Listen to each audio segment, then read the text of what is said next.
حضرت موسیٰ علیہ السلام کے دور میں ایک شرابی انسان تھا جو کہ بہت گنہگار تھا۔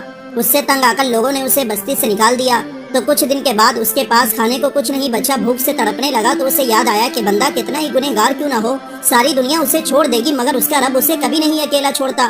تو وہ آسمان کی طرف دیکھ کر بولتا ہے، اے میرے رب، میں جانتا ہوں ساری دنیا نے مجھے چھوڑ دیا مگر تو اب بھی میرے ساتھ ہے۔ میں نے سنا ہے تو اپنے بندوں سے بہت محبت کرتا ہے اور تو اپنے بندے کو معاف کر دیتا ہے، تو میں توبہ کرتا ہوں مولا مجھے معاف کر دے۔ پھر اس کی موت ہو جاتی ہے تو اللہ حضرت موسیٰ علیہ السلام سے کہتا ہے، اے موسیٰ، میرا ایک محبوب بندہ جنگل میں مر گیا ہے، جاؤ اس کے جنازے کی تیاری کرو اور یہ بھی اعلان کر دینا کہ جو اس کے جنازے میں شریک ہوگا میں اسے بخش دوں گا۔ جب لوگوں نے مردہ کو دیکھا تو کہنے لگے، اے اللہ کے نبی، یہ تو بہت گنہگار انسان ہے۔ تو حضرت موسیٰ علیہ السلام نے اللہ سے عرض کیا، اے میرے رب، یہ کیا ماجرا ہے؟ تو اللہ نے فرمایا، ہاں یہ بہت گناہ کرتا تھا مگر مرنے سے پہلے اس نے توبہ کر لی اور یہ اپنے رب کی طرف لوٹ آیا۔ تو اللہ ہم سب کو موت سے پہلے توبہ کرنے کی توفیق دے۔